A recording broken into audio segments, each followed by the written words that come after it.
சுருதி மறைகள் இருநாளு திசைகள் அதிபர் முனிவோர்கள் துகளில் இருடி எழுபேர்கள் சுடர் மூவர் சொலவில் முடிவில் முகியாத பகுதி புருடன் அவனாத தொலைவில் உடுவின் உலகோர்கள் மறையோர்கள் அரிய சமயம் ஒரு கோடி அமரர் சரணர் சதகோடி அறியும் அயனும் ஒரு கோடி இவர் கோடி அறிய அறிய அறியாத அடிகள் அறிய அடியேனும் அறிவுள் அறியும் அறிவூர அருள்வாயே.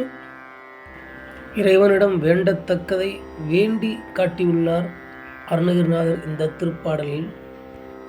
சுருதி முறைகள் இரு நாலு திசைகள் அதிபர் முனிவோர்கள், வேதங்கள் உபனிஷத்துக்கள் முதலான ஆகமங்களும் 8 திக்கு அஷ்டதிக்கு பாலகர்கள் இந்திரன் முதலாக ஈசானர் வரை அப்புறம் முனிவர்கள், அதே போல் துகளில் இருடி குற்றமில்லாத ரிஷிகள் சப்த ரிஷிகள் 7 பேர்கள், சூரியன் முதலான நவநாயகர்கள், அக்னிக்கு 3 வடிவம் உண்டு, 3 சுடர் உண்டு, அந்த அக்னியின் 3 சுடரும், அதே போல் சொல்லுவதற்கு முடியாத பிரகிருதி புருஷர்கள், பிரபஞ்சத்தின் மாயா அதிகாரிகள் போல சித்தர்கள், 9 நவநாதர்கள் சித்தர்களில், அதே போல் தூரத்தில் தெரியக்கூடிய நட்சத்திரங்கள், அந்த உலகில் வாழக்கூடிய உயிரினங்கள், வேதம் வல்லவர்கள், அருமையான சமயங்கள் கோடிக்கணக்கானவை எல்லாம், அத்தோடு தேவர்களும் நூற்றுக்கணக்கான அடியார்களும் திருமாலும் பிரம்மனும் 1 கோடி பேர் வந்து போய் அவர்களெல்லாம் அறிந்து கொள்ள முயற்சித்தும் அறிய முடியாத உனது திருவடியை அடியேனும் எனது அறிவுக்கு உள்ளேயே அறிந்து கொள்ள வல்ல உயர்ந்த அறிவு என்னுள் ஊறும்படியாக நீ அருள் புரிய வேண்டும் என்று பிரார்த்தனை செய்கின்றார் அருணகிரிநாதர். இந்த பாடலில் முருகப்பெருமானை அனுபூதியாக அனுபவமாக பெறுவது என்பது எவ்வளவு கடினம் என்றும் அதை அறிவதற்கான அருளை அவரே வந்து தர வேண்டும் என்றும் இந்த பாடல் மிக மிக சிறப்பாக அருணகிரிநாதர் சுட்டிக்காட்டியுள்ளார்.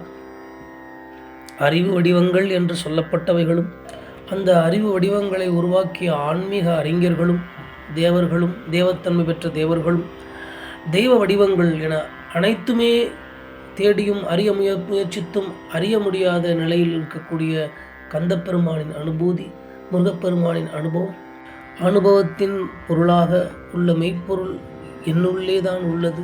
அந்த அனுபவத்தின் மெய்ப்பொருளுக்கு அறியும்படியாக மெய் அறிவு ஊறி வந்து உன்னை அனுபவமாக அறியும்படி அருள்வாயே முருகா என்று இந்த திருப்பாடலில் அருணகிரிநாதர் கூறியுள்ளார். அருணகிரிநாதருடைய சிறப்பு, ஒரு வரிக்குள் இறை தத்துவத்தை சொல்லிவிட்டு செல்வார். அப்படி சொல்லக்கூடிய தத்துவம்தான் அறிவுள் அறியும் அறிவூர அருள்வாயே என்பது. இந்த ஒரு வரிக்கு அடியேன் விளக்கம் சொல்ல முயற்சிக்கிறேன். நாம் அனைவரும் உடல் சார்ந்த அறிவோடு தான் இயங்கிக் கொண்டிருக்கின்றோம். அந்த உடல் சார்ந்த அறிவிலிருந்து தான் மனம், புத்தி, சித்தம், அகங்காரம் போன்ற அந்த காரணங்கள் உண்டாகி உலக விவகாரங்களில் ஈடுபடுகின்றோம். இந்த உடல் சார்ந்த அறிவை நாம் அறிவாகத்தான் இருக்கின்றோம். அந்த அறிவு உடல் சார்ந்த அறிவாக மாறுகிறது. இது அனைவருக்கும்.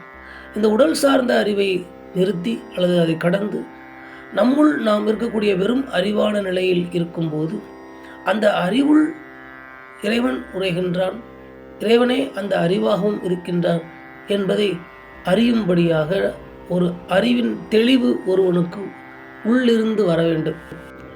சாஸ்திரங்கள் பல கற்று தெளிந்தாலும் சரி, யோக முறைகள் பல முயற்சித்து முயன்றாலும் சரி, தான தர்மங்கள் செய்து புண்ணிய காரியங்கள் செய்து தனக்கு புண்ணியங்கள் சேர்த்து கொண்டாலும் சரி, இவைகள் எல்லாமே புண்ணியங்கள் என்ற அளவிலும் அறிவு வளர்ச்சி என்ற அளவிலும் அது மட்டுமே நிற்கும்.